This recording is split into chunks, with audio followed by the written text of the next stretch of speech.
right, here we go again. That was a little unfortunate. I hit record, but the camera was set to photo. I'm using a GoPro for the audio. I think it's pretty good. Now, I read about 2 paragraphs into a freaking email already before I realized it wasn't recording.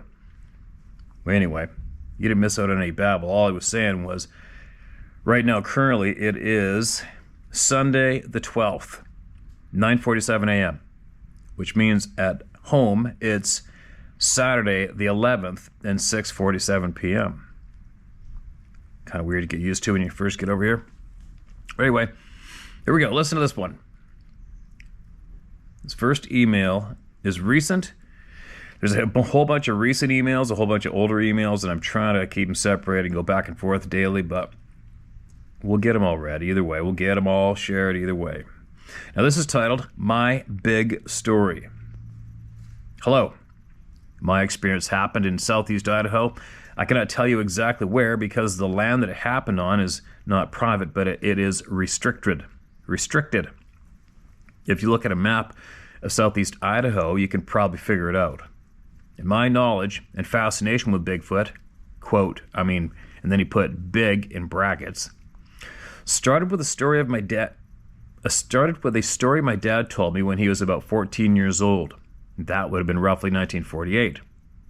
My dad and his brother were camped at the bottom of a canyon, and they were sitting around a campfire in the evening when they saw something moving through some brush. They really didn't think much of it at the time, but one thing that my dad remembered over time was that the head of this creature was above the willows it was walking through. The willows were about 7 feet tall.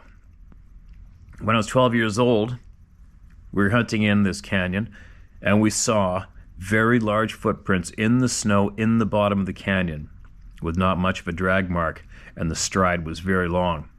The snow was up to my knees.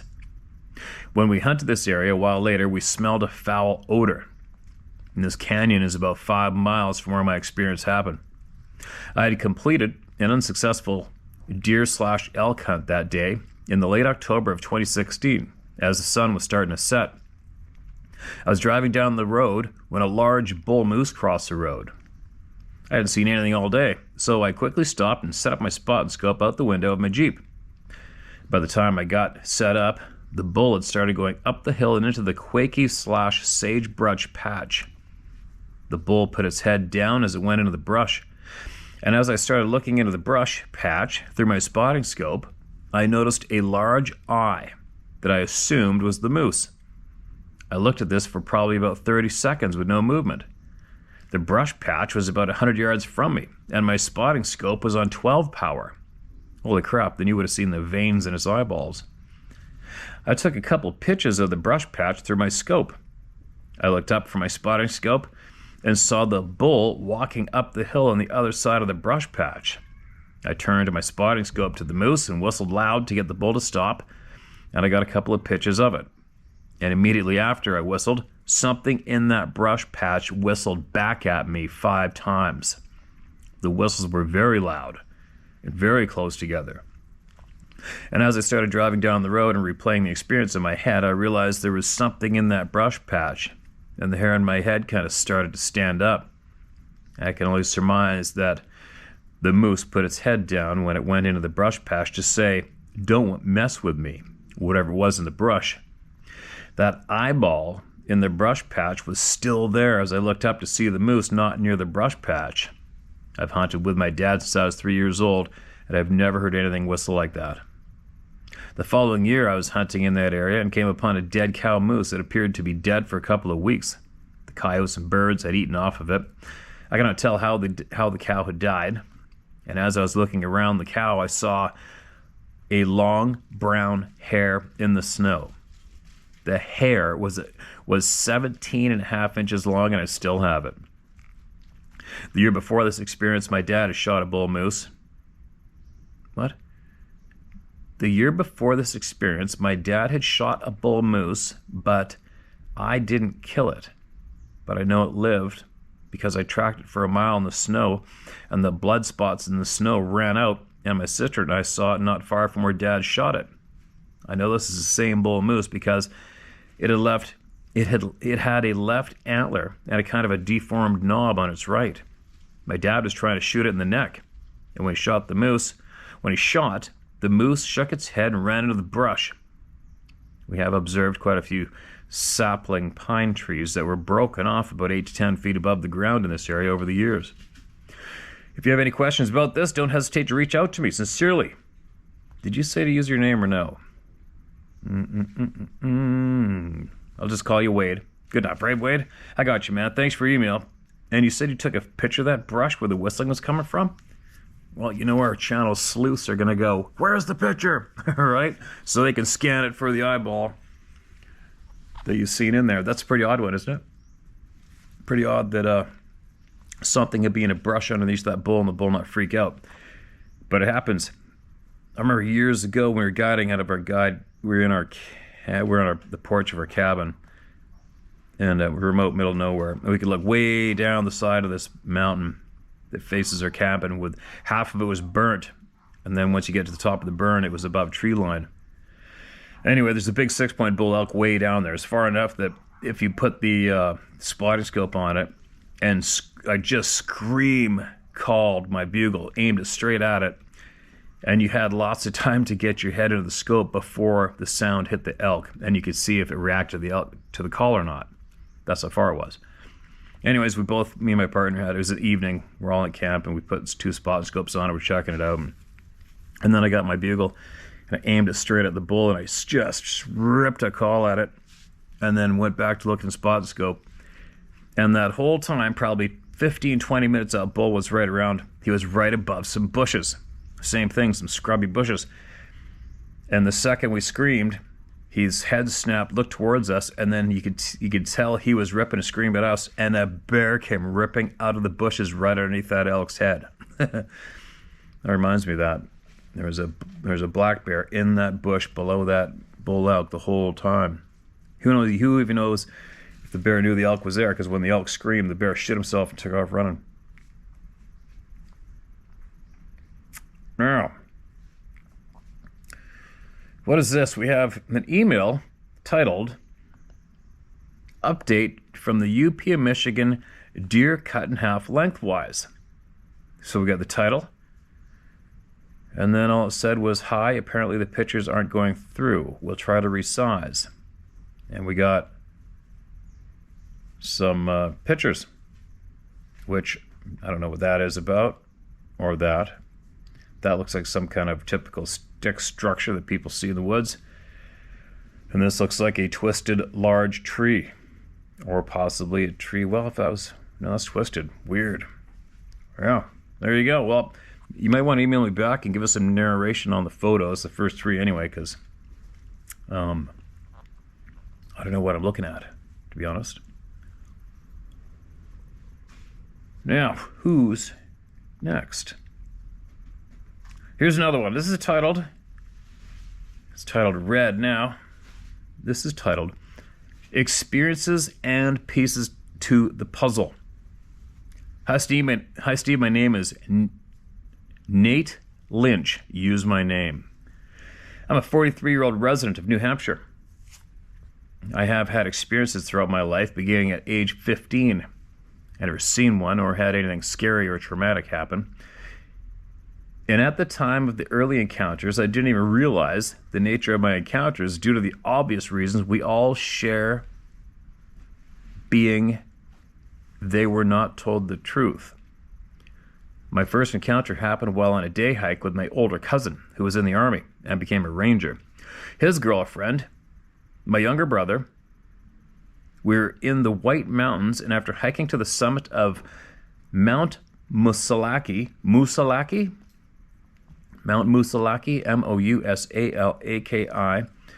we stopped, ate our lunches, and discussed the possible routes back down. My cousin and I felt that it would be boring to return down the same trail, while my brother and my cousin's girlfriend argued that we should just play it safe and descend via the same trail. We basically ignored their protests and decided we'd descend a different trail that was not supposed to add much time or distance to our hike down. After hiking what was definitely a much longer trek, We came to a trail sign that read North Ridge Parking Area, 14 miles. Yep, that was where we needed to go, and the original hike was only 3.2 miles to the summit. So we're way off course. At that moment, the skies opened up and it began to pour rain like you wouldn't believe. Next came the loudest sound of a locomotive whistle that drowned the sound of the rain and seemed to last longer than any mammal with lungs could produce. However, it wasn't a man-made sound. We looked at each other in shock, and I immediately said, "That was a moose." We all accepted that assumption and began hiking in the pouring rain in the direction of the parking area. Now, fast forward to about 5 years ago. I was living off-grid on some property with a mountain ridge above it that ran along parallel with the road and a lake on the other side. I depended on firewood to survive and had moved to this property in late November. So the task each day after work was to drive my truck up the woods road and look for standing dead or blown down timber that was already dry and put enough up that I could use that day and still have it accumulate. We had a covering of snow recently. My phone died at work, so I left it charging in the barn. And when I got to the top of the property, I parked the truck, got out, and took my saw out, then scanned the ground and noticed little kid barefoot tracks absolutely everywhere. They were 6 inches long, and the owner of these little feet had been lined back and forth all over that hillside for what seemed like hours earlier. I couldn't believe my eyes. I immediately dismissed the thought of a 5 or 6-year-old child running around the woods barefoot in the snow. I knew what it had to have been. I began looking for an adult's tracks. There were hundreds of these little tracks, and I only found 3 individual tracks of the larger one. I wear a size 14 boot, and the larger boot print had 3 inches on my boot print. It was quickly running out of daylight, so I got to doing my wood. It got dark on my way back down. I planned to take pictures the following night, but of course it rained the next day and the snow all melted. Everywhere I move, they always let me know they're there. They slapped the side of the barn I lived in there, and when I moved to the next place across town, I found things in the woods such as dislodged rocks, too big for a man to move, and whole trees with roots propped high in other trees with no uprooted hole anywhere near. Now for puzzle pieces. I was watching a show on whales not long ago, and did you know that a whale can choose to paralyze a scuba diver with sound? They could also make powerful enough sounds to rupture a human's insides, killing them instantly? Crazy, right? It is true, and I believe should be looked into, and wonder if there's a connection between them on the Sabe's abilities with sound and volume. When it comes to this topic, there's a lot to chew on, but as a group, we're getting closer. Thanks for taking the time to read this, and my brother and I admire the hell out of you, Steve. Keep following your path, my man, and we'll do the same. Nate, New Hampshire. Okay, man. Appreciate the words of encouragement. They're right back at you.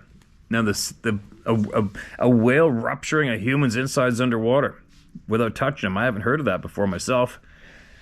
I don't know. I grew up on the ocean. I haven't heard of that happening. I don't run with the circle of divers at all. I don't know, man. I don't know about that at all. That's the first I've heard, so I'm sure we're going to have some sleuths look into it. People are going to comment in the comment section and throw down links to something, as they usually do. So, I don't know. Very interesting. And welcome to the club. All right, who's next? It's windier than hell outside. If you guys hear some weird noises. Yeah, and there's kids screaming out there. Of course, little yard monkeys. Portal and huge Sasquatch is a Tyler's email. Hi, Steve. Been following with you since your first time sharing stories. I don't always agree with your outlooks on life. Wait a minute, you don't? And I haven't deleted you? Kidding. I don't always agree with your outlooks on life, but for the most part, we see the same evil that has taken over most of the governments around the world. I'm only going to share one experience with you that shook my world as I thought I knew it. Now, let me start by sharing my name. Randy Lee Thomas. And at the time, I was 21 years old. And this is in 1979, and the location was an old campsite area off the Santiam Highway in an area called North Fork. When I was in elementary school, we used to come here and camp with my dad's brothers and usually some of their kids. Hold on, I have stories also from back then, but I never realized exactly what I was experiencing until I started listening to your How to Hunt site on YouTube. And now, all of a sudden, so many events make sense now. My story today will be my first encounter where I actually saw one of the Sasquatch up close and personal. I've told only a few people about this experience, and I'm not quite sure how they actually received it. For some reason, they all just sat there quietly with no questions regarding my experience. That's usually an indicator nobody's got any interest. When you're talking to a person or a couple people and they're not asking questions, they don't want to hear you talk. I interpret that as meaning they didn't believe me or didn't care. Well, there you go. I knew that you and all the folk listening truly do care. Plus, I just finished listening to you share a story about an encounter on a trail with a glimmer portal and glimmer parts of a Sasquatch. It all started at the break of dawn on a beautiful summer day.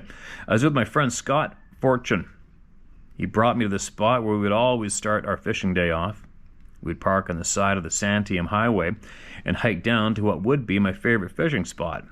Mind you, I never caught a single fish ever while fishing there, but I didn't care. This beautiful landscape was all I needed.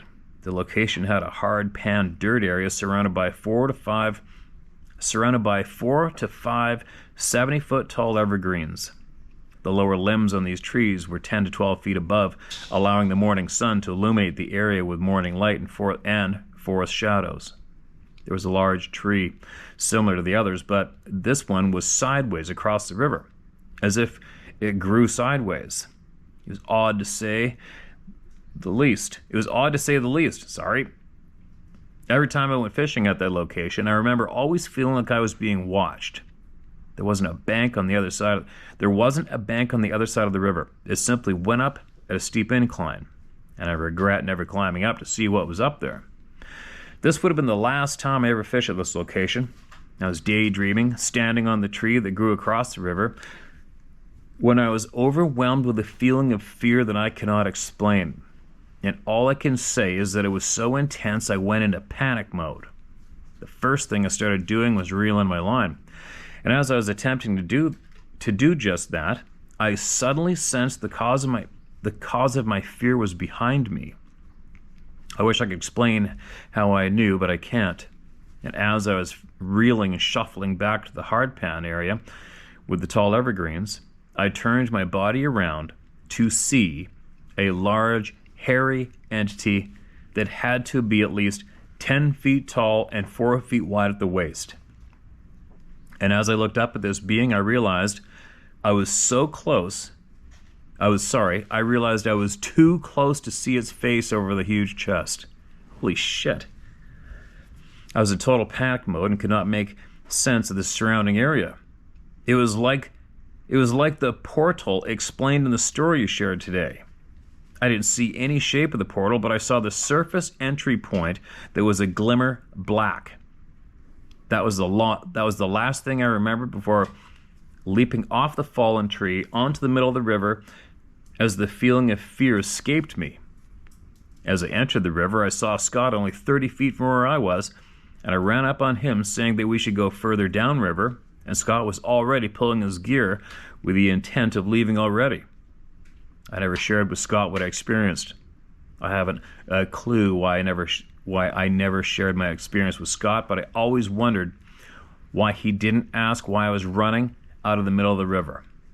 Maybe he had his own little experience going on while I was. That would explain his actions at the time. And the one thing I can't shake is the feeling of fear that I was suddenly overwhelmed with. I never shared my experience with anyone until it came across your channel. And every time I remember this event, it is so crystal clear. Everything, even though it was 45 years ago. I will end my experience with a thought for everyone out there. Each and every person born is significant. We are all special, and God created us all to be of the light, and not all of us will be. Anyone that denies the blood of Jesus and his resurrection are choosing a path of darkness. No man is good. No, not one. Only Jesus, while as a man. Faith in the blood and resurrection is a free gift you choose. Ephesians 2:8-9. All right, man. Appreciate that email. If your buddy's still around, you might want to talk to him, because it sounds like a guarantee you saw the same thing, and it's a classic reaction between people, right? Both seen it, didn't talk about it. 5 or 10 years later, they talk about it, and it turns out the other person remembered everything too. Run it by him. Run it by him.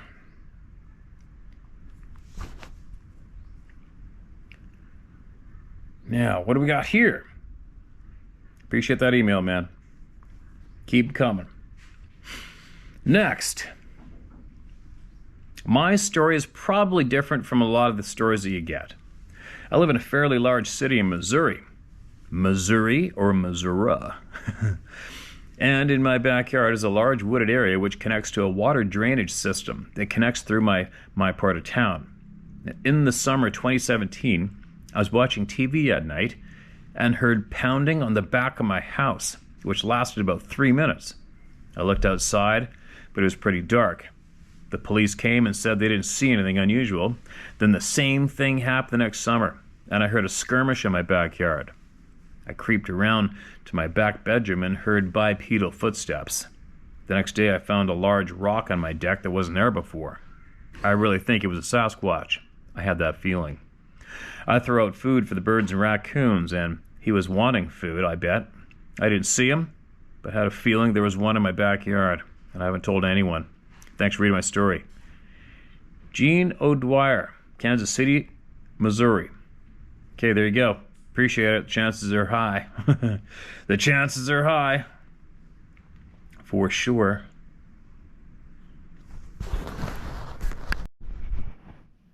All right, here we go. Here's another one. This is titled A Big UFO. All right. Hi, Steve. I wrote once before a little while back discussing the New World Order and the enslavement agenda. I'm not here to discuss that again, but I can tell you for sure America woke up this last election and voted against the power-hungry, the power-hungry, dark puppet master Satan worshippers. For now, human beings have a chance at freedom again starting in January 2025. I apologize that I don't have a story about the hairy man or any inside information. I just need to get something off my chest that I witnessed. It happened about a year ago and has just been eating at me, and I need to vent. Around 8 p.m. in the evening, my wife and I were sitting in the hot tub in the backyard. We sit in there probably 3 nights a week. I'm a contractor and often came home sore and relished the hot water. Our home runs north-south. The hot tub is in the back corner, and I have an unobstructed view looking northwest. And something had caught my eye that seemed unusual. I noticed a long, exceptionally long, row of red and white lights in a perfect symmetry going through the sky. They were all equal distance apart and not changing position to one another. I got up out of the hot tub to stand on the deck to get a better look. And what I was seeing was hard to believe, and my brain started going through the catalog of what the F it was. And those lights were connected to a physical object. I watched this thing for a good 15 to 20 seconds, and it was massive. And when I say massive, I would guess a 1/4 mile long, shaped like a massive eyeglass case. I am a highly observant person, do not drink, do drugs, or smoke, so my head and eyes were truly clear. And the freaky part is, this gigantic floating ship was completely silent. I would guess it was 5 miles away, and unbelievably, it was coming from the direction of Area 51. Sounds nuts, I know, but believe when I tell you I'm one of those humans that just does not believe or imagine stuff. I need hardcore evidence. The other very odd circumstance, what it was flying directly into the flight path. When the planes took off from Harry Reid Airport, they bank about 10,000 feet up, about a half a mile before my backyard to fly east. The next scariest piece of this encounter is the whole effing thing cloaked as it started to get over the city lights. I was excited, forgot to ask my wife if she had seen it. As it turned out, she was standing in my blind spot on the deck with her mouth agape and eyes wide open, not saying a word. I tried talking to her about it, but she was too shaken to utter anything. A week later, my wife was out in the hot tub again, and she was yelling. I thought something had come into the yard. We lived close enough to Big Rock National Park. We lived close enough to Red Rock National Park, and about 4 times a year they tranquilized big cats that came down into the neighborhoods from the local mountains. My mind went here first because of the urgency in her voice. I walked out into the courtyard, and she said, "It's back, look up." I did, and this time it flew right the F over the house, going directly into the flight path, heading towards the LV strip. I did not see the whole thing, but the ass end of it this time, and the same thing as before, just as I was watching it, it cloaked and went invisible. Completely silent, and what was strange, it had a kind of wire tail that cloaked. It was about 3,000 feet off the ground, approximately, and huge. Same shape as the previous experience. She got a great look at it, but to this day cannot even talk about it. It altered her paradigm. Every time I asked, she does not want to talk about it, and it flew right over her. She says, "I'm not talking about this again." Anyways, if you read this, I really appreciate it, and keep fighting for the truth and battling the dark forces. It only takes one match to light up a dark room, and you're that match. We really appreciate the community you have built and the platform you've given people to air their incredible encounters. God bless and take care. Okay, man, keep us posted, all right? Appreciate you coming forward. I'm sad for your wife that it's messed with her. But what do you do? And keep us posted, all right? I have an interest in that, especially after hearing that testimony of that guy in the forces who flat out saw the American operator type guys hustling indigenous people into some kind of silent floating craft. And that was a pretty freaking serious testimony, which I believe. So if there's an absolute huge version of that going on, what the F's going on, right? What's going on? Keep us posted, all right, buddy? There's a handful. I hope I didn't read any of these. Hold on a minute. Another one. Mark this as read. It's in the recent column. Everything's recent today. Hi, down-to-earth guy that I enjoy watching and listening to. Happy belated 4th of July. Sorry I am up late. I've been watering down my trees and roof tonight because of neighborly firecrackers. I guess this is an older one. I take my dogs out at night, which can be at 1 a.m. or so. The dogs sometimes stop in their tracks, not go any further in the yard, giving me a weird feeling that something's in the backyard watching us. I live in an area with other houses around land and farmland. One night, something growled very deep and loud and low at me as we, the dogs and me, were walking towards the tree. The dogs made no sound, no bark, and we turned around immediately and went back in the house.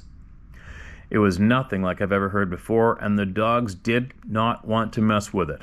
It was a scary feeling. I have seen wavy, curly, thick, matted hair, 4 to 5 feet up, stuck on my cedar trees. The color is sandy blonde with red tint.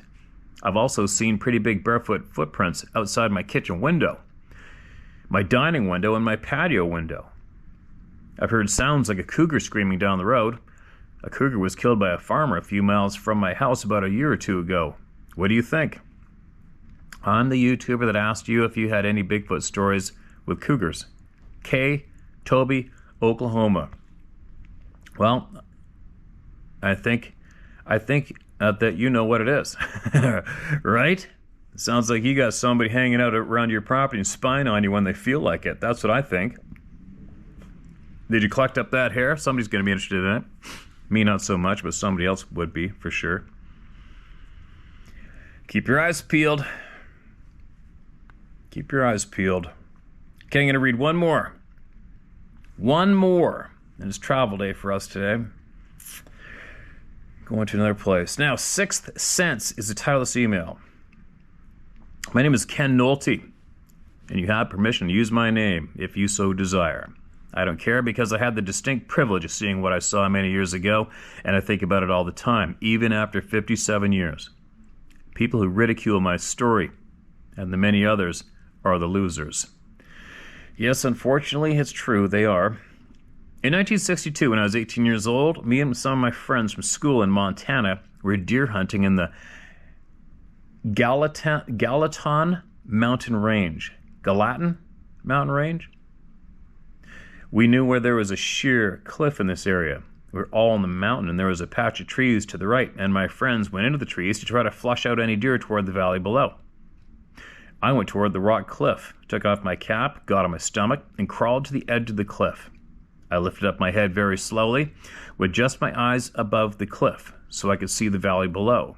It was a perfect place to see the whole valley. I was looking straight down below me when I saw a movement down on the bottom of the valley. I could not make out what it was. The only thing I could think of at the time was that it was a rancher, although there were no cattle in this area in 1962. I put my scope up to my eye and looked at the figure below, and the, quote, rancher, end quote, was dragging a deer like a rag doll, running very fast. And looking through my scope, I could see that he was watching me and appeared to be afraid. And as he was running up the valley toward me, he kept looking at me.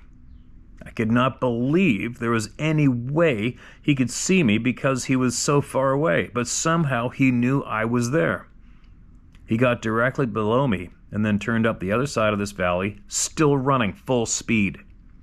This is a very steep mountain, and about halfway up to the other side, there's about a 4-foot ledge, and he got to the ledge, threw the deer up ahead of him, and never slowed down a bit. I continued to watch him as he disappeared over the top, still dragging the deer.